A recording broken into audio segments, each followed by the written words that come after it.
Everyone says hurricane survival is all about where you are, but that's only half the story. The other half is how you prepare and how far you're willing to go to stack the odds in your favor. Geography may be destiny, yes, but snubbers, fenders, and a small forest of dock lines are the insurance policy. Preparing for a hurricane is equal parts planning, theater, and a touch of wishful thinking. And somewhere between the zip ties and all the extra gear, we can't help but ask ourselves, is this overkill?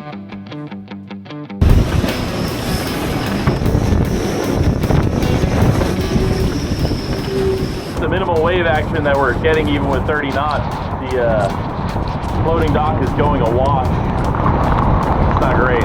I was not expecting an outdoor shower today. I don't know if it's showing up in the cameras, but the pillars that the dock is connected to are actually moving.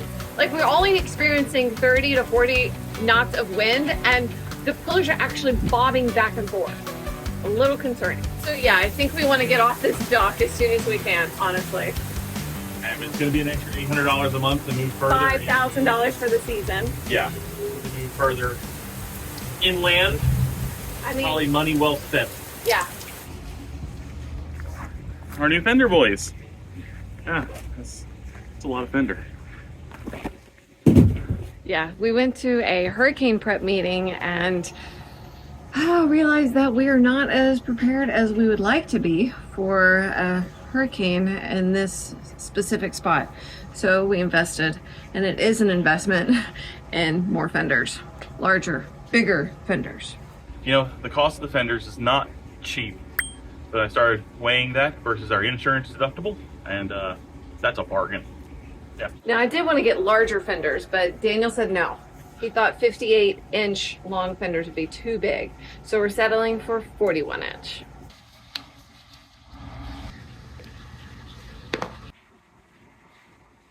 I don't know, it might work. Oh, all right.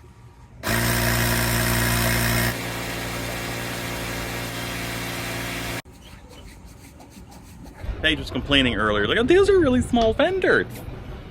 This is a big fender.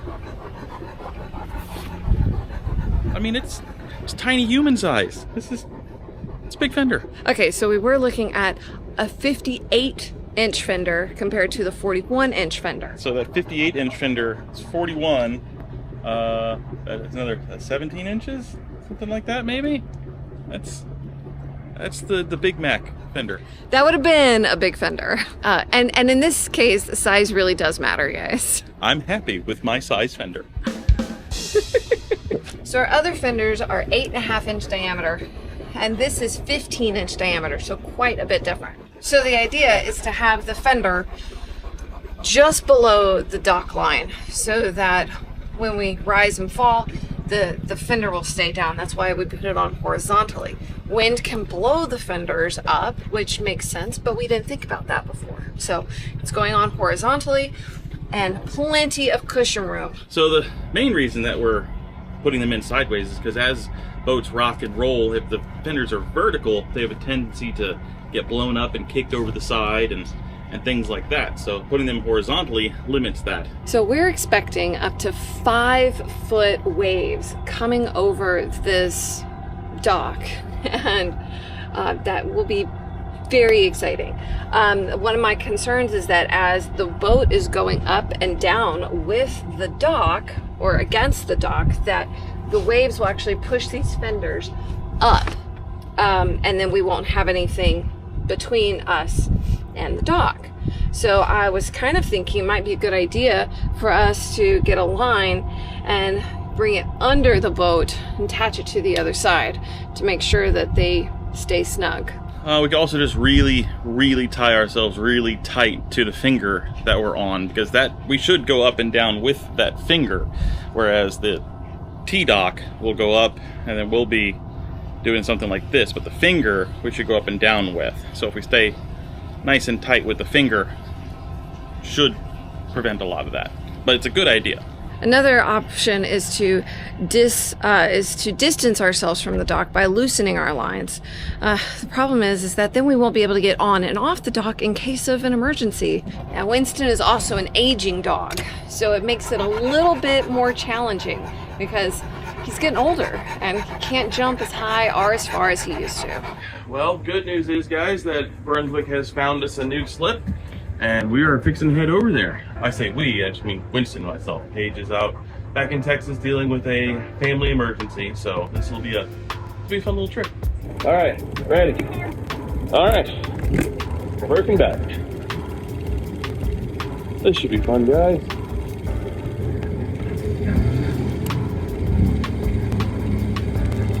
All right, and away we go, folks. I think this is the first time I've moved this boat by myself. Appreciate you guys coming along with me on this trip. Makes me feel not so alone, I guess. We're going down to dock 15. That's at the very, very north end of the marina. It's at the very last slip on dock 15, which is, I mean, great. I mean, we go from honestly, I think one of the worst spots in the entire marina to probably one of the best spots in the entire marina. Getting close to, kind of close to my, to dock 15 here. I think I'm drifting too far. Yep, I am. I'm getting myself caught in some muck here, bottoming out on my port hull. A little bit too far to the left. Gotta say, if you haven't run aground, you haven't been around. Didn't run aground, just, you know, it was that, something's going wrong here. I see my guy. We'll get stopped here, and then we'll pull her over for a starboard side. I didn't see that they had their steps there. Get my stern over to you. All right, well, we are now mostly secured. We have to redo all of our hurricane prep, but now we have it in a spot that is really, really good. It's a really, really good spot.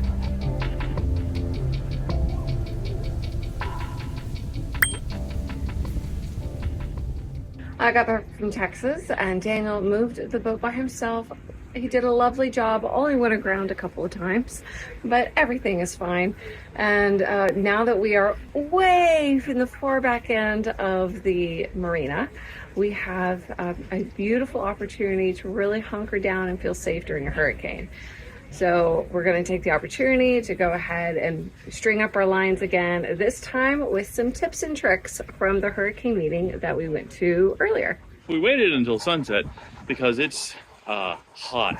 It's really hot. I think the high today was 98. So yeah, we're waiting a little bit cooler.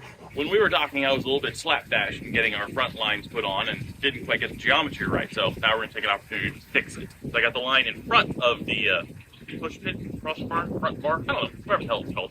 And it's not the right angle going to the cleat, so we don't like that. 2, 3. I actually caught it, guys. One-handed. I don't think this is the right angle either. Look at it. We're gonna have to throw it back and pull it underneath again. So yeah, that's a bad angle too, because it's just gonna rub up on the threads of that piece of rigging and it just tear it up like that. Ready. 2, 3. Oh, that was short. Yeah, sorry. Yeah, that's gonna do nicely there. There have been so many clips online about how to tie cleat hitch with X's and O's and all this BS. So I wanted to clear things up because this can be a really big problem if you're not doing it right. There's one way to tie a cleat, the right way. This is it. The angle of load is the first thing we have to figure out. If you put on your line like this, this is not going with the angle of load. We want the load to be pulling that way or that way, depending on which way your boat is moored. But in our case, we want the load pulling that way. So you go along the back side of the cleat, wrap around, and then you go up and over, and then you underhand like this around the cleat. So you have 2 rivers with a bridge over 2 rivers. That is how you lock down a cleat. Any other way is wrong. That's it. You don't need, oh, do X and O and X and O. Bridge over 2 rivers. That's it. I was about to go on a whole tirade. And no. Bridge over 2 rivers. That's it. So now we're going to put on this snubber. So this basically helps absorbing shock load. And shock load is what can break cleats in your boat and bad things happen. So seeing this done once, I'm trying to do it right for you guys. We want the line to come out of this So we go through. And we go through. Through. But of course, this tail is far too short, so we have to move it along a bit. You ideally want the snubber to be in the middle of the line. All right, so once you have your snubber positioned, you give it a couple wraps, dose, trace, and then you just run it back through the other side the same way that you did. So flat portion of the snubber, back down, and now back down through. And you know you've done it right when it comes out of the little hole in the snubber and not over the top of it. And then we just cleat that off. Bridge over 2 rivers. And now we have 4 more to go. We only bought 5 of these. What, they were $40 a piece, I think? So we only bought 5. So unfortunately, it just got too dark too damn fast while we were trying to do the let's work in the evening thing. So yeah, we're just gonna have to suck it up, get this done, and because it's not gonna get any cooler. And it's not gonna get any more done any faster, so there we go. One of the cool things we learned at the hurricane prep meeting is how to get 2 lines out of 1. So it's very simple. You take the bitter end and you put it through the hole in middle of the cleat. So once you get the line as tight as you want it, you then put a bowline on it. All right, once you have a bowline, you are not done because the line is way too loose. You want the line to be tight enough so that if you feel like it's holding your boat in place. So then you take some time to tighten up the bowline as tight as you possibly can. Now we have our bowline in, makes it basically its own separate line from the boat to the cleat. That is it. And then basically we just cleat it off and take it back to the boat as you would. There we go. So that's how you get 2 lines out of 1. They are 2 separate independent lines. So if one breaks, we still have another one. We're just asking ourselves, is this overkill? And yeah, it is. Anything worth engineering is worth over-engineering. We bought all of the fenders, the extra line, the snubbers, because we were on the north side of the marina.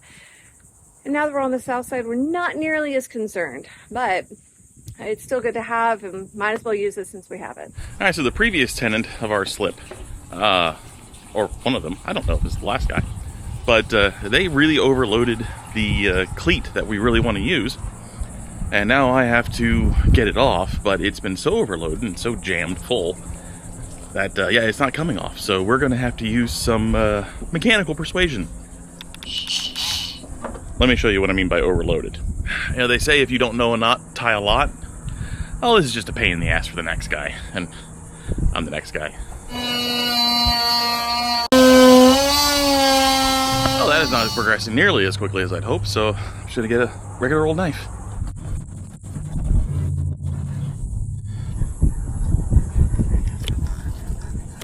Yeah, that wasn't such a chore now, was it? I just cooked my finger a little bit. Yeah, that's a good one. Who doesn't like a little medium rare seared finger in the morning? That's great. All right, back to work. Even though Daniel is seriously injured, the work must continue. So we're gonna tie some more lines strategically, trying to tie. We have lots of lines on our starboard side now, so now we're going to focus on our port side. Put some lines on our port side to make sure that if the wind does blow us, we don't want to necessarily slam into the starboard side. All right, so ideally we wanted that cleat to come to the midship here, but it doesn't line up very well. It's not only hitting that one back there, it's also hitting this one up here. We're going to take it to the port side stern, and I think that will do us quite nicely. After some evaluation, there is pretty much a big land berm right in front of our boat with buildings and trees, so that's a huge wind break. On either side of us we have boats and docks, But on our stern, we have nothing, marshlands. So there's not a lot of opportunity for fetch to build up, but there is still opportunity for wind. So really, if there is any shock load, it's going to be coming from our stern. If it comes from that angle, it's going to push us that way. So we need to make sure that we're not going to go that way. And you know, we're set up like that, but this angle from our stern cleat to that cleat doesn't really stop us from going forward.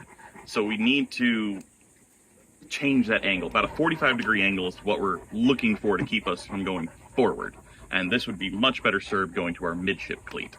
Since we're expecting this to be a shock-bearing line, we're going to go ahead and put one of the snubbers on it to help protect it and help that shock load from affecting it too much. We did discover that putting the line through the snubber when the line is wet is a lot easier than when it's dry. How did we discover that, darling? We discovered that because I didn't throw it far enough. My athletic abilities just aren't there all the time. But now we know it's a lot easier when it's wet. Even though we accidentally dropped the line into the water, salt water is not the best thing you want on your lines, especially before a hurricane, because the salt can provide more chafing within the line. So if you have an ample amount of fresh water, I highly recommend wetting down your line with fresh water before you put it through your snubber. So we did purchase 4 snubbers for the boat. They're about $40 each. One snubber actually came with the boat, so we're not exactly sure if the normal wear and tear, how long these things last, but we're going to use it and see how well it holds up. We were just saying a few minutes ago that we're not really sure what makes these expired and unusable. So while I'm putting on the line, this has revealed itself to us. So I'm pretty sure this one's a dud. Trusting your equipment is crucial, especially in hurricane prep, and that is not good equipment. Luckily, that your jungle website seems to have a few of them in stock, but we'll just have to get another one. Alright, so now I'm supposed to catch this thing that has a snubber attached to it. Should make it a little bit more challenging. Woo! I caught it! We're going to tie this to the midship, and that will improve our angle dramatically. 2 rivers and a bridge. So we're going to put the loop end. This has already got a nice spliced loop in it. You can use a bowline, whatever, it's great. We're going to put that into the cleat and then set that up. Now, there's a right way and a wrong way to put it through the cleat. I'll show you the wrong way first. This is the wrong way. That's the right way. I'm going to be catching this bow line. Sorry. Oh, got it. Nice.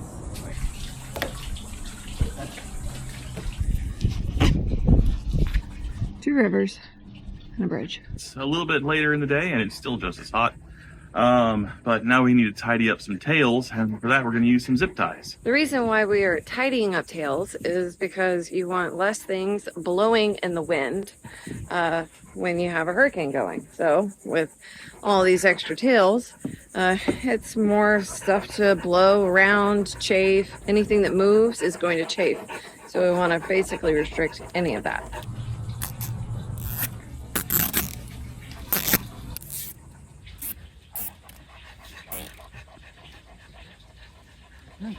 And after thinking about this a little more, even little bits that flip around like this could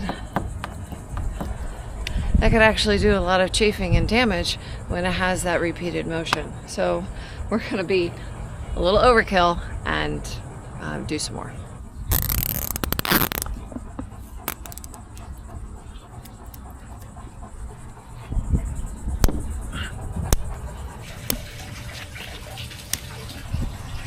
So Winston loves being with us, and it is effing hot out here. So he didn't last long before he flopped. So Daniel just asked me, do I really think this needs more? This is all overkill, guys. especially for our location where we are in the marina. This is probably overkill. Yeah.